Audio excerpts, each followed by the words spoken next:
Good morning, everyone. We ask everyone to go ahead and return to your seats.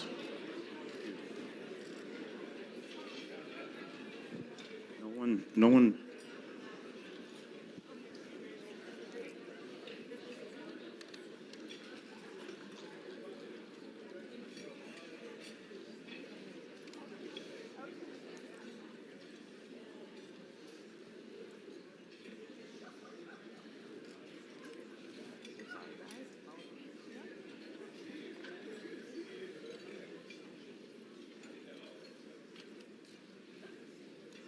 Should I just start? How you doing? Good morning. Good morning.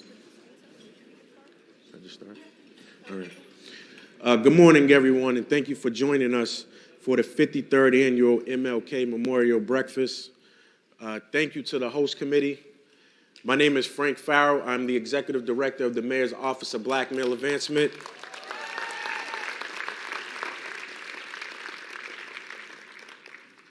Where we work to empower black men and boys and ensure they have equitable access to opportunities in the city of Boston. I want to thank Mayor Wu for prioritizing racial equity in the advancement of black men and boys in the city of Boston. The focus of this year's conversation is reclaiming our rights, education, and activism. As a city, we have made great progress, but we still have a long way to go to close achievement and opportunity gaps, creating pathways to college and careers, and most importantly, ensuring that our black students are no longer in a place where they have to be resilient, but have the supports necessary to thrive in the city of Boston.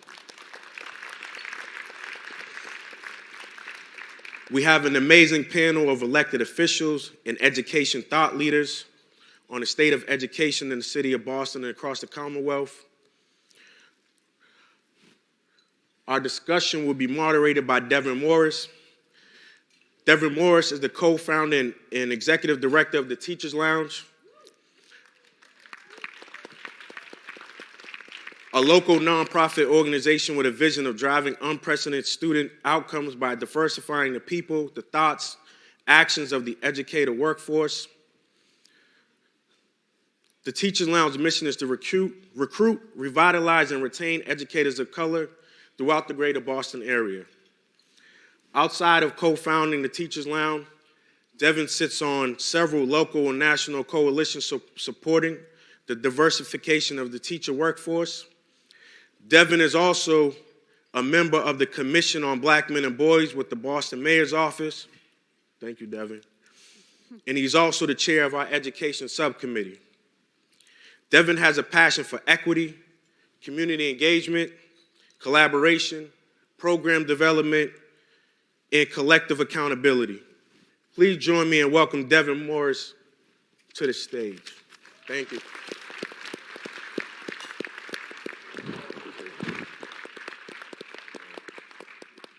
Good morning. Good morning. Y'all look nervous. Is it just me? Thank you, Frank. Thank you to Dr. Melissa Berry Woods and the MLK Memorial Breakfast Committee. Thank you to our incredible panelists and for you all for being here. A very special shout out to anyone who brought students in this space today. Yeah.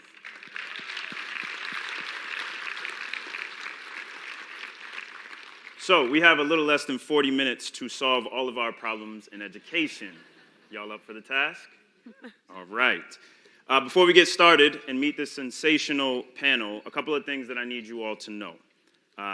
First, we are going to have a conversation, but I grew up in the church, and so call and response is welcome. So if you hear something that resonates, you are welcome to snap, or that's right.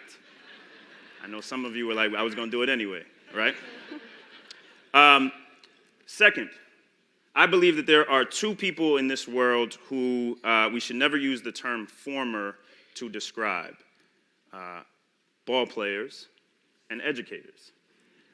I fancy myself both of those things. But I promise you will see the educator side of me come out today. And so when I combine those two things that I just let you know about, my first call to action to you all, I want you to turn to a neighbor. It's always awkward at first because you don't know if you're going left or right. Decide right now which way you're going. And I want you to turn to your neighbor and say, neighbor, today is about our babies. Today is about our future. Let's do our part. Appreciate y'all for engaging that. Your part today is to find yourself in this conversation that we're going to have. It's also to listen to understand the experiences and perspectives that may be different from your own. And lastly, to commit to taking action, one single step, to ensure that the conversation up here today does not die on this stage. Does that sound all right? Yes. All right. So I'd love for you all to be introduced to our incredible panelists this morning. And so I'd like to go down the line and ask that you each share briefly. Tell us your name and role, and tell us about a single or sustained experience in education that shaped your identity and the work you do today. Congresswoman Pressley, we'll start with you. Okay, y'all. Now, they put in the notes here that we each have 2 minutes. Now, to my clergy in the room, y'all know I'm a granddaughter of a Baptist preacher, so brevity is not my strong suit, but I'm going to do my best. But before I get into that answer, I'd be remiss if I did not acknowledge, I do just want to lift up Esquire Dilday and Reverend Jay, these two righteous black men.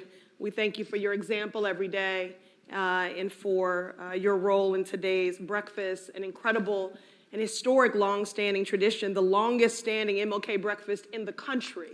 So I do want to just say that. I want to thank our wait staff, too often who are regarded an invisible workforce.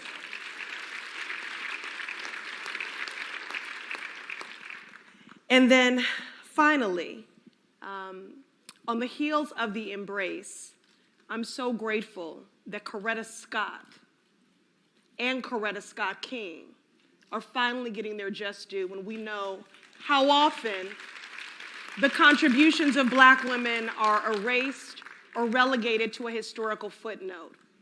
So bearing that in mind, since history often says that I'm the first black woman elected citywide, I would like to correct the record. I was the first black woman elected citywide to the city council, but I stand on the foundation of Jean McGuire, who was the first black woman elected citywide. Can we all please salute this queen? God bless you, Jean.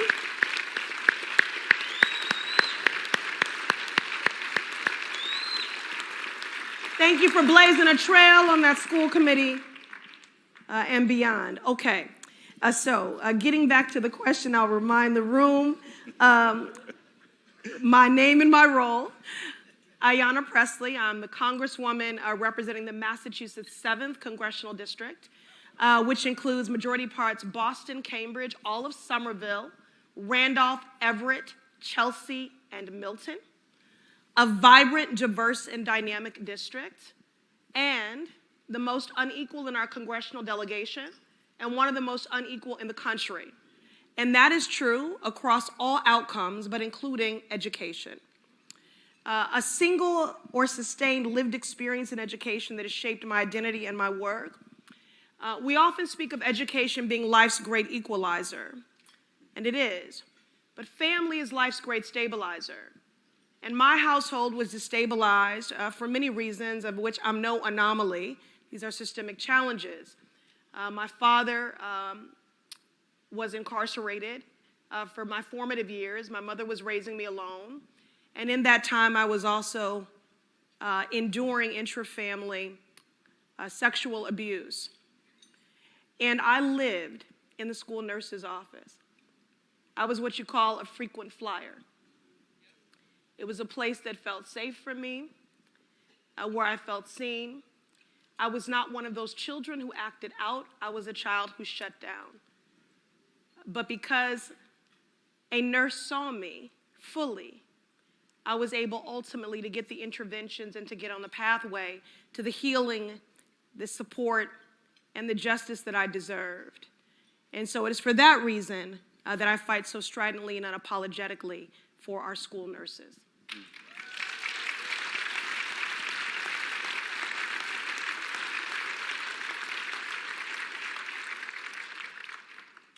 Good morning, everyone. My name is Kevin Dua. My pronouns are he, him.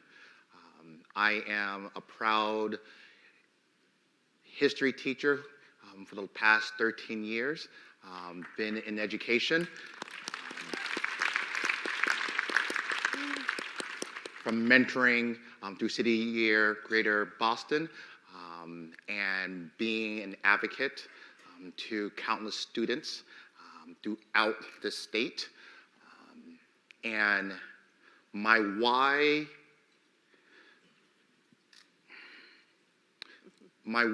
is being reminded by a question that students have asked me, and to this day, I still would like to answer that question to them, for them, as well as other adults as well. And that why is it that the collective you, the collective adults, why do we continue to uphold unfairness? If students aren't the ones who are teaching themselves to be unfair, if students aren't the ones who created systemic racism, generational poverty, if students aren't the ones who created the space that they are a part of, then what is stopping us from stopping that space from being unfair? And to this day, as grateful as I've been to the first two Black educators in my life, my mom and my dad, to my incredible wife, teacher, and therapist, to my mentors, to the education that I received, being humble to my faith, to this day, I still don't have an answer to that. And I hope that before I do become a former, that I fulfill that promise and being able to answer that for those students. So that is my why, to circle back to that question that I put in the parking lot, and to give an answer that every student finally deserves to hear, not just from their teacher, but every adult as well. That's right. That's right.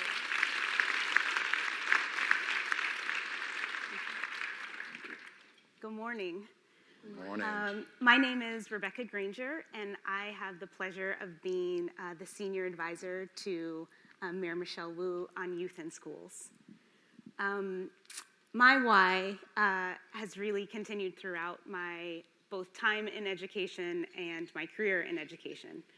My parents were both first in their family to go to college, and it was so deeply ingrained in my three sisters and I that we would continue that it really didn't actually feel like a choice. I think it's when you become older that you realize choices that have been made. And a large part of why that was so important to them is because of access to opportunity and choice, and the doors that would open for us, especially young women with melanin-blessed skin. In my now over 20 years in education, 10 of those being a high school teacher, so I'll join you, but different hallway, I was in the science wing. I realized that access is not actually enough. It's about awareness of opportunity and choice. And I say that because, choices and opportunities are limited in the way that they are afforded. And what education has the ability to do is to open our eyes to what we are not being offered, so that then we can challenge and demand it. And that, for me, is my why in education. I believe that every time we learn something new, we expand a bit in our skin, and that expansion is what will ultimately make larger systemic change, that it's every single kid that we teach to be bigger and to fill their shoes larger, so that then there's larger systemic change. And so that's my why, of why I wake up every day and work in the world of education. Amen.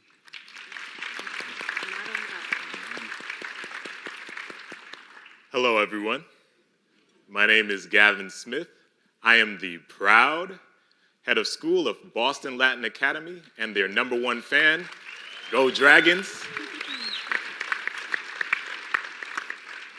My why, or the reason I do this work, lies within my mother, the daughter of a plantation town in Jamaica, West Indies, St. Elizabeth Parish, Silo, P.O., Thornton District. That is the home of Appleton rum, for those who do not know. And she is a person who taught me very early on that education was the great equalizer. It was the tool that helped her live on the land that her parents and her family harvested. It led to my experiences in the States, in Uniondale, New York, where I grew up in similar situations as a marginalized youth within a Black community. It is something that I carried with me, but it is something that I also was able to overcome. And through that, I've always wondered, what were the things in my experience, what were the opportunities that I was able to take advantage of that my friends, my peers of equalness were not? And what led to us being in different places through very similar circumstances? That is something that I think of today, of those same friends, and what I think of about my students, and making sure that they have the access to the opportunities, the experiences, the spaces such as this, so they can recognize what it means to thrive, and that we are very, very intentional about how we educate. That's my why.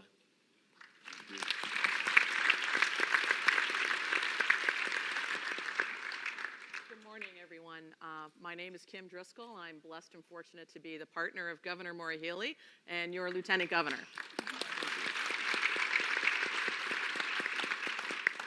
I would say the lived experience that has shaped the way I look at education, and certainly as a former mayor, chair of a school committee in Salem, a gateway city, what really shaped my work there was the lived experience of being a Navy brat. Many of you may know, born in Hawaii, moved all over. When you are a military family, you're deployed every 3 to 4 years. My mom is from Trinidad, which meant many of the places, sticking with the West Indian theme, which meant many of the places that we were deployed, I was with peers who didn't eat the same food or share the same accent. And for me, always wanting to make sure in the school district that I had the pleasure of serving as the chair of, that students and families felt welcome and supported and safe and respected and seen. Always being the new kid every 3 to 5 years, wanting to make sure that any new students, and when you are in a city, we are very mobile. We have new students, frankly, every day.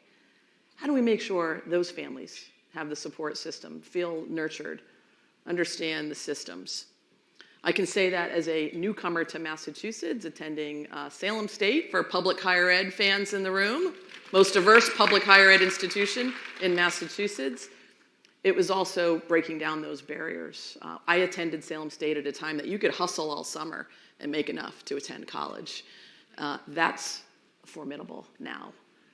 And thinking about my work as the chair of the school committee, ensuring as we think about public education, we're looking at it through a lens for students who might be the new kid every single day, and making sure our system had the supports and the welcome and the respectfulness to those new families and new students coming through the door every day. That's what shapes how I think about my public schools.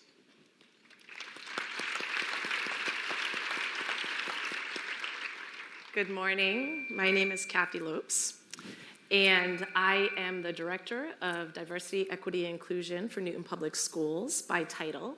I am a social worker by mission and heart, and I am a first-generation Cape Verdean American and proud daughter of 2 immigrants as my proudest identity.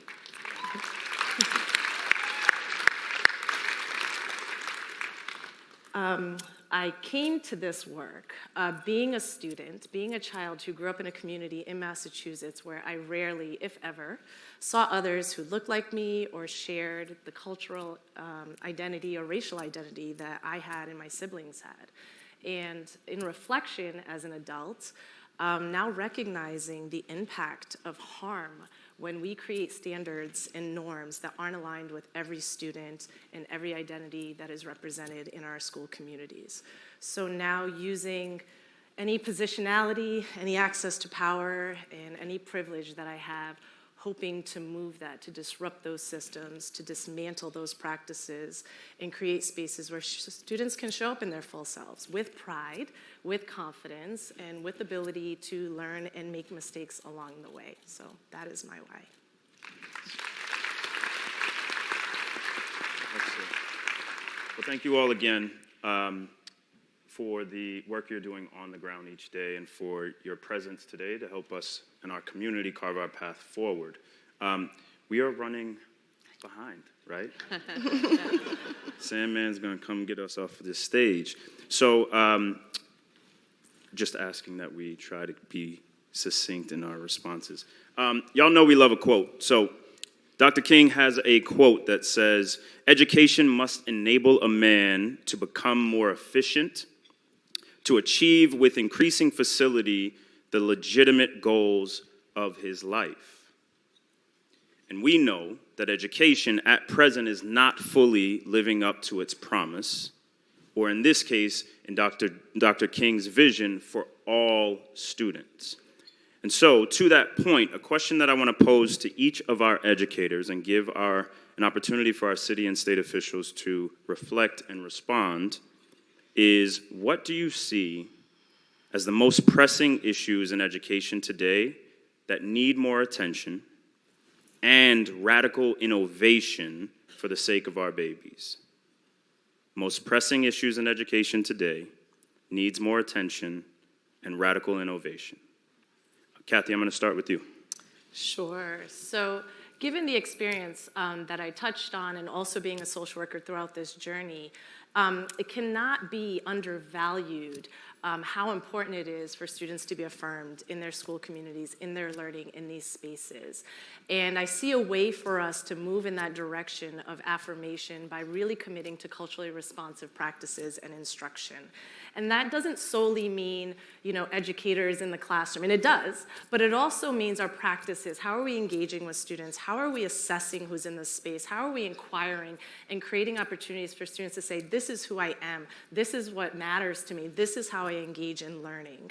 So a few ways, and I know I don't have a lot of time because it's such a big question, but a few ways for us to consider that is, one, through our curriculum, making sure that our curriculum has representation of all of those in the demographics of our community, that we are looking to bring on educators and leaders that are also reflective of our student body. I know some of my brothers on stage are going to touch on that.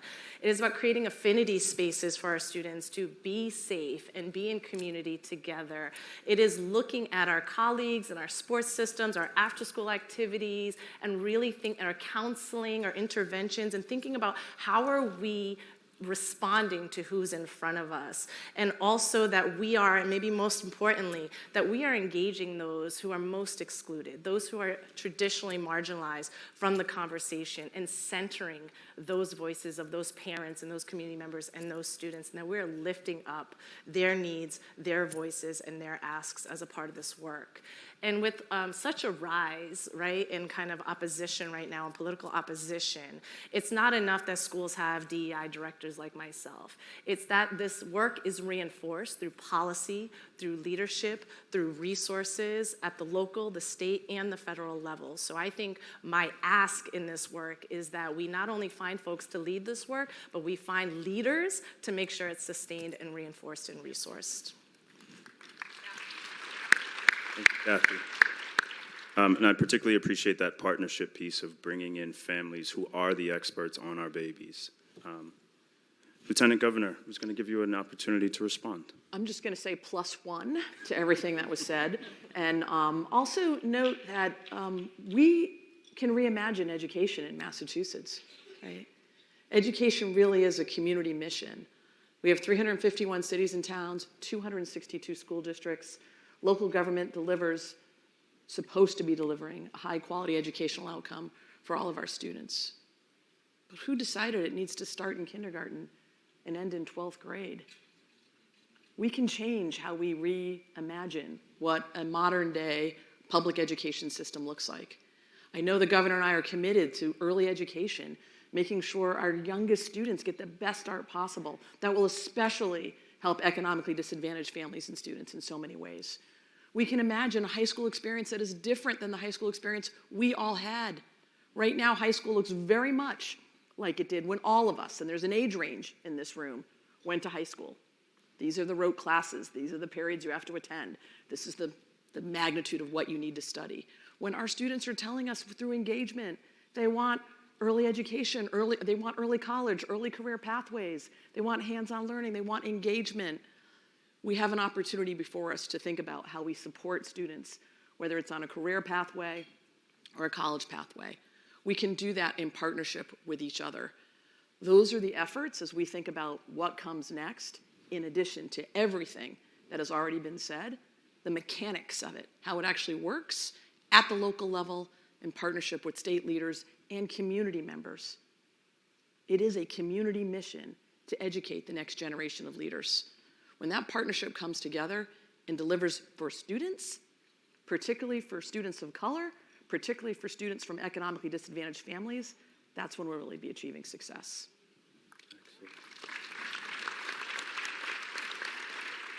Thank you both, and for modeling. Gavin, I'm going to come to you. So tell us your perspective as a Black male educator, which we have too few of, but particularly in a leadership role as a head of school. What are your thoughts? Education in America statistically had the greatest impact on Black students when they were taught by Black teachers in Black schools. Knowing this historical truth, I think we have a real opportunity to address some of these things that have been systematized through Brown versus Board of Education, which was intended to integrate, but ended up being simply a desegregation tool. We know that Black educators in these spaces between 1870 and 1910 increased literacy rates from 20% to 70% amongst Black youth in America. We know they had these wonderful practices that rarely are talked about and have shown and shifted outcomes for Black youth. I think there's a tremendous opportunity for us to ensure that we learn about those practices that were developed by those Black educators, that we create spaces to amplify Black educators and Black education, ensuring that the brick and mortar spaces that we have hold all Black individuals within those spaces, allow for them to thrive social, emotionally, educationally, because this is one of the most important things in education. So I think our responsibility can be around the legislation, the words, the literature that we create in support of these things. I think programming at the college level and at the school district level can ensure that we are recruiting, retaining, amplifying, cultivating the educators of color, who can then do the same for the youth of color. So my ask, again, is around retention, recruitment, cultivation, professional development of educators of color in Massachusetts. Thank you, Gavin. And obviously, this is work that's near and dear to my heart at the Teachers Lounge, but I would just even add to what you're saying, Gavin, this aspect that we often hear about the impact of educators of color, particularly on students of color, which is accurate, and it benefits all students. White students benefit from having diverse leaders and diverse educators in front of the classroom as well. Rebecca, would love to hear your thoughts at the city level, sort of how you're, and as a former educator as well. Sorry, I said former, didn't I? To hear your thoughts. Thank you, Devin, and thank you, Gavin. I think one of the important things that you brought up with Brown versus the Board of Education is how careful we have to be with policy. The effort to integrate and desegregate our schools, we can see the effects of that today. But I think the other thing that we need to pay close attention to is what happened to the Black workforce and the Black teaching force when that legislation passed. It's something that we're still recovering from today. If we look at the numbers of teachers of the 17 states that were segregated, it was between 35 and 50%. We're now down to Black educators in some spaces of 7%. So holding what the legacy of the decisions that we make when both trying to make difference, but being very careful about those things. I think the other thing that we have to take into account is, why does having a Black teacher or educator have such an effect? I mean, we see that Black students are more likely to graduate, attend college, be put into gifted and advanced courses, receive less discipline, all when they have Black educators. And I think that is the systems of belief that we have in place. There are higher expectations because of lived experience and what we hold in our body and our cells. And so it's both bringing more Black teachers into classrooms, but it's also challenging our notions and our belief systems, because all teachers should be raising students in that way. Yes. And that also means that we need to be thinking about, while we are doing the recruitment, and we'll talk about retaining in just a moment, that we are putting structures and practices and policies in place to mitigate in the interim while we are getting more teachers of color in the classroom. I think the other piece is the retaining. Devin, I think you all say it so beautifully of, if you keep filling a bucket that has holes in it, it's just gonna keep draining out. And that is changing how the education system also holds educators of color. Because I loved being in the classroom, and it was one of the most rewarding things that I've ever done, and it was definitely the most challenging as well, because you are holding a disproportionality of weight on your shoulders of trying to change a system while also trying to educate. And so we need to think about, what are the supports for our teachers. We often talk about mental health services for students. We also need those for teachers. And we also need spaces for rest and rejuvenation. Teachers need to feel joy in what they're doing, because that makes us more creative. It helps us expand, and that means that the education for students will also be better. And the last piece, because Devin, I know I'm about to get the hook, is that we need to think about how we're thinking about resources. That often there is an inflation of proximity to resources. It's nearness to privilege, and often in the United States, that's nearness to whiteness. And so we need to think about how the resources that we put into schools uplift and allow for the worry not to just be on how we get along and how we achieve with what we have, but that it's it's dreaming big of how resources can give students what they need and give teachers what they need, which also makes it easier to stay in the space. And I'll just say one more thing. We talked about why in the beginning, and I told my education why, but the reason why I'm in Boston right now is because of leaders like Mayor Wu and Superintendent Skipper, that there is the possibility of alignment and supercharging our school system because everybody is ready to move this forward. So I'm very hopeful. Thank you both. And this piece of retention is why I think it's so important that there are students in this space right now to hear these perspectives that they often don't get to hear within their school buildings. But why this retention piece is so important, for every overworked, underappreciated, undervalued educator of color that students of color encounter, we've broken the pipeline. Why would I ever consider this a viable profession? And so everything that we're naming here are just a piece of the puzzle on how we can retain more educators of color for the sake of all of our babies, but particularly for our students of color who could potentially see themselves in this profession long term. Yes. To that end, why I'm so excited to turn things over to Kevin Dua, as 13 years in the profession, Kevin, I would love to hear your perspective. 13 years in the classroom, despite every reason to run kicking and screaming from the profession, you've stayed. And so would love to hear your perspective from within the classroom. Thank you, Devin. I want to model the good work of what we are doing at the Dearborn STEM Academy and have an academic conversation. So for you,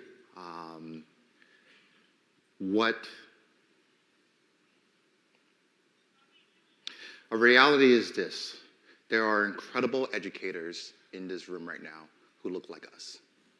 And reality is that by the end of the school year, at least one of them will walk away. The reality is that there are many individuals who are not educators who have friends, relatives, loved ones who will probably resign tomorrow. A year from now, when we meet for the 54th celebration, individuals who are educators, at least one of them won't be here. And the reason I share all this is because countless educators continue to report that they experience that non-educators, their school leaders, district leaders, state leaders, individuals who are in this room continue to not integrate teachers' voices, input on curriculum.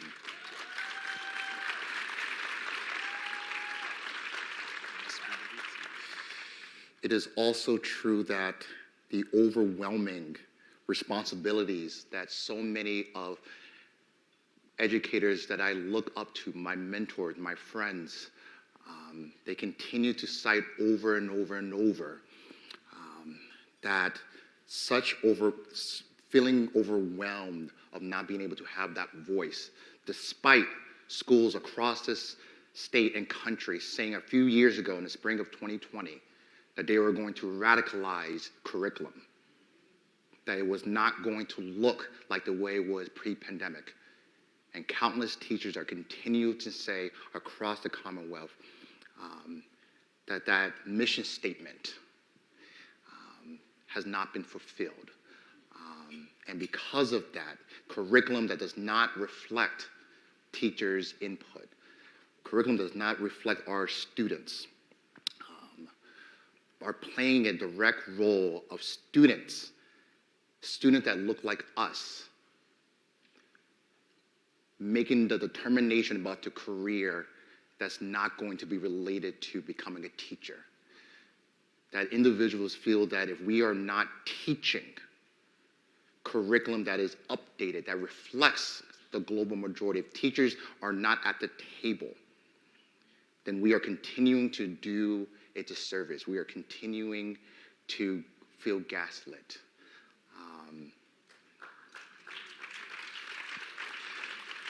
And above all else, It's all right.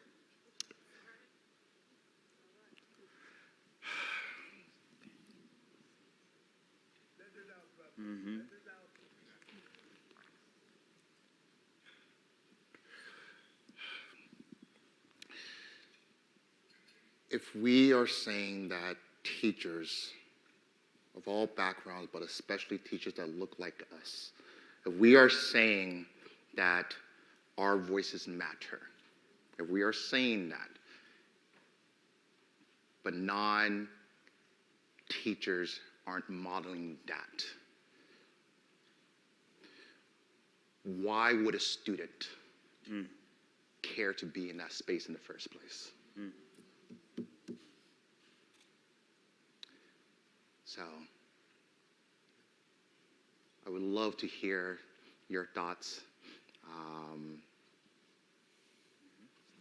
as well.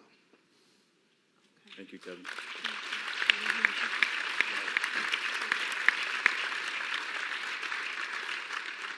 That was like 3 minutes-ish. Okay. First of all, thank you. I've had the blessing of being in learning community with you, and you always bring your full and authentic self. And you always speak your truth, even if your voice shakes. And for that, I'm grateful. And just know that you are loved, Black man.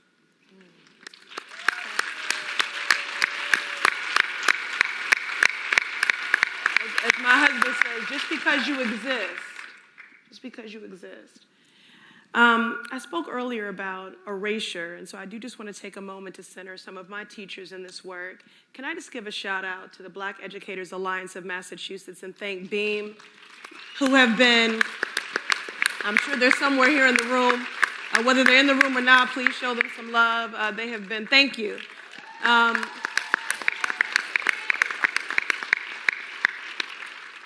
Okay. What I think is important, we speak so often about the labor of our educators, and I love that former President Obama referred to our educators as nation builders, because that is what you do. You pour into our babies who go on to build up our nation. But as essential as your labor is, and if we think especially about what you did during this pandemic, turning on a dime to remote learning with a deficit of resources in the midst of your own hardship, in the midst of your own illness or losing loved ones. We can not only center the labor of educators, we have to center their lives. I don't just love you for your labor and your brilliance, I give a damn about your life. And so that means that you can't be burdened by things like student debt, which is a racial justice issue. That means your housing has to be affordable. That means you do have to have access to behavioral and mental health services. So the best way that we support our babies is by supporting our educators, and we support our educators by not just defining their value by their labor, but by giving a damn about their lives. That's the first thing. Can you say that again? Can you say that again?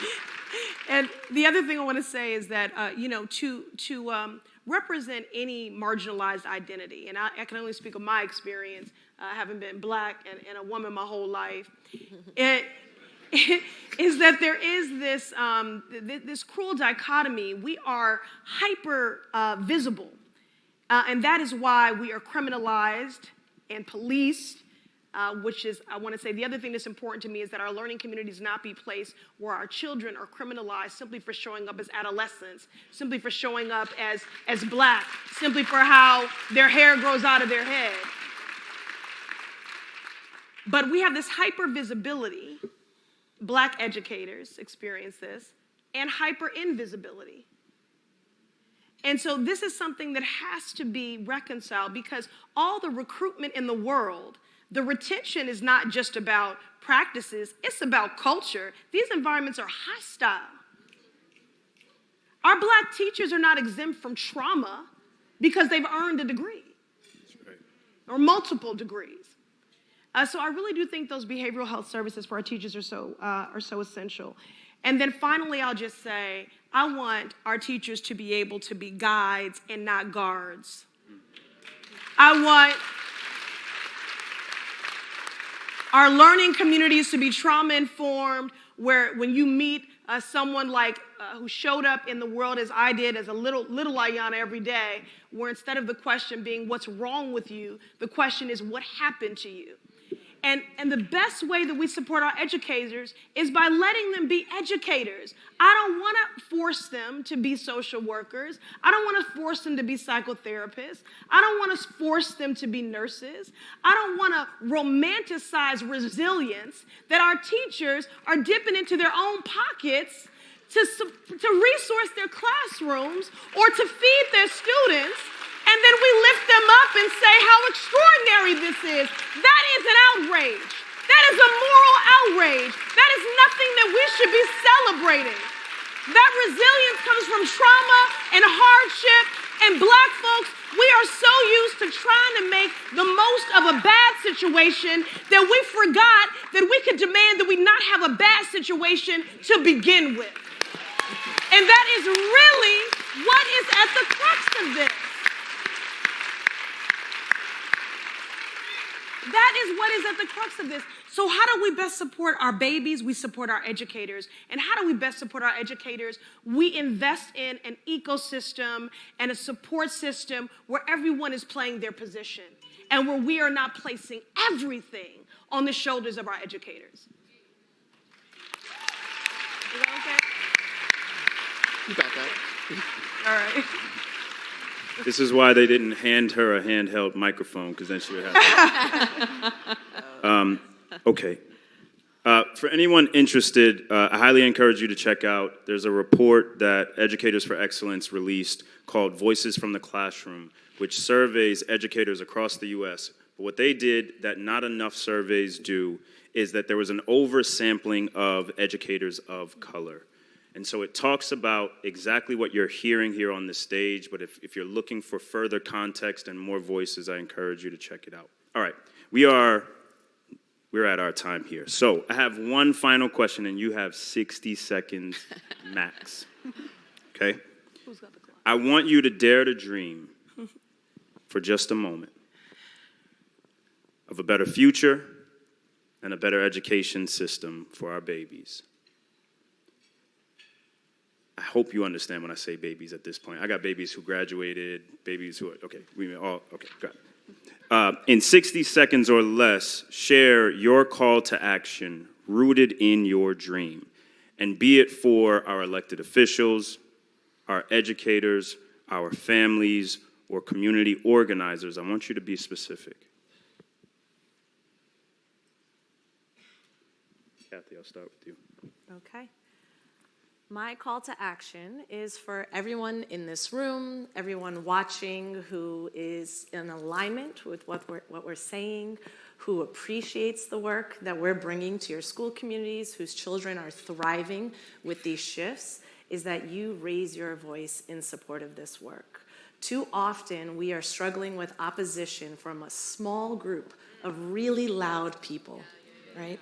And what's missing is that we are organizing and we are building coalition in support and becoming louder. And so I'm going to leave you with an MLK quote that actually came to me last night from a friend, that those who love peace must learn to organize as effectively as those who love war. So that is my call to you.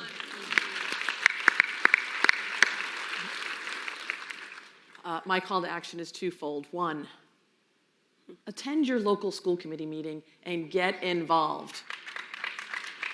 Your education is delivered locally. And two, I know that Governor Healy and I want to be strong partners in this work.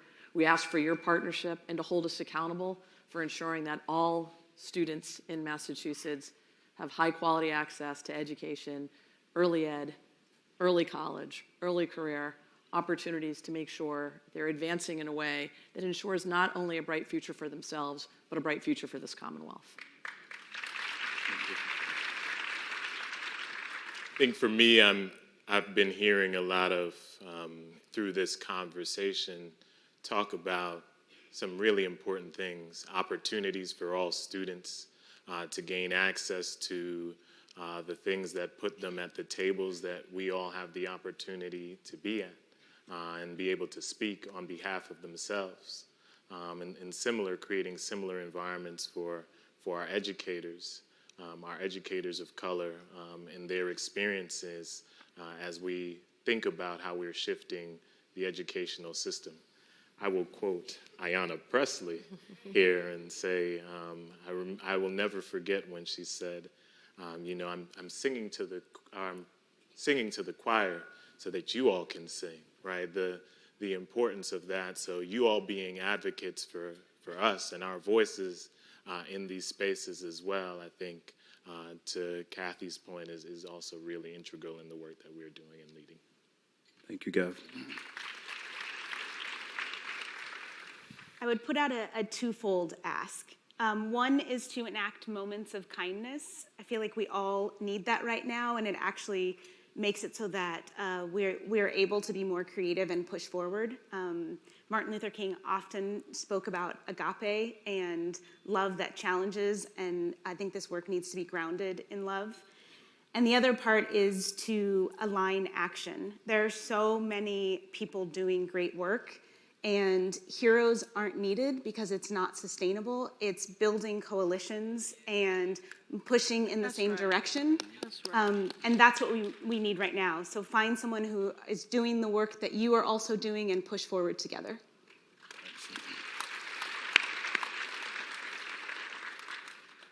I want to center a student I met before this event, Calvin. I asked if there was something that I could amplify. What would it be? And Calvin said equality. And so to echo what Dr. King said about genuine equality and the investment of billions to make that happen, knowing that white backlash was going to happen, I turned directly to the governor. And I appreciate you mentioning about this, about testing and whatnot. If our state is saying that we want higher test scores for standardized testing, then at the very least, and that's generous, we need to invest in billions for social workers, counselors, mental health days for students and teachers, for everyone in this room to continue to show up in these spaces and to center mental health of students and teachers every single day, every single year, because that dream can easily be a reality like that. I think we have some folks here, social worker group. I think they would agree with you on that. Yes. There you are. I knew y'all were out there. Well, I enthusiastically co-sign and associate myself with the comments of everyone before me. Certainly, my dream is that our babies show up in learning communities not burdened by what they're carrying and their emotional backpacks when they cross those thresholds, but that their lives are defined by joy and possibility and not trauma and hardship. That our teachers are paid their worth.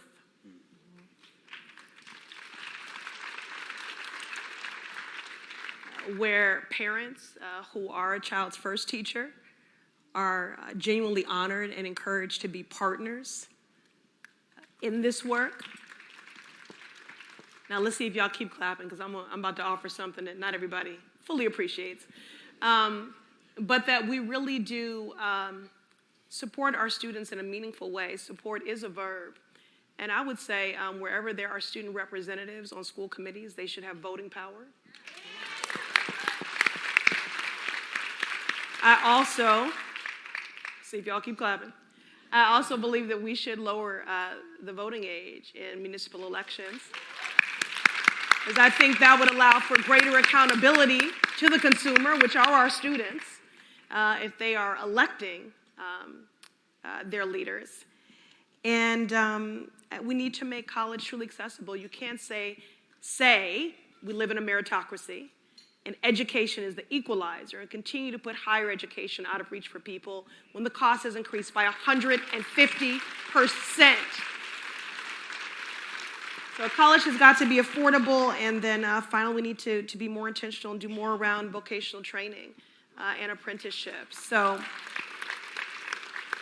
another world is possible. We just have to have the will to build it. Thank you. And the policies. And the budgets. They kept clapping. I just want to be clear. Everything you said, they kept clapping. Pay attention. Okay, Melissa's going to kill me. My people, you heard your calls to action. And before I formally thank the sensational panel, I want to leave you with, I promise this is the last quote from Dr. King. Human progress never rolls in on wheels of inevitability. It comes through the tireless efforts of men willing to be co-workers with God. Our incredible new governor left us with these similar words on Friday at the Embrace unveiling, and it stuck with me since. It is through the tireless efforts of our incredible educators on this stage and those taking proper rest on this wonderful holiday. Shout out to Coretta. But it is also through the tireless efforts of our city and state officials on this stage, in the crowd, and those who are of and for our community. And it's through the tireless efforts of community members like yourselves here today that we can make true the promises of our American education system for all students here in Boston and across the Commonwealth. So again, we heard our calls to action today on this stage. And so I say to you one last time, turn to your neighbor and say, neighbor,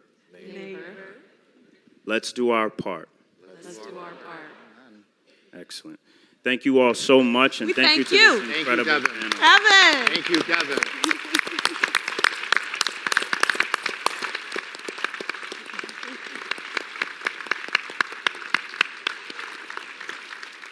Great job. You're not easy.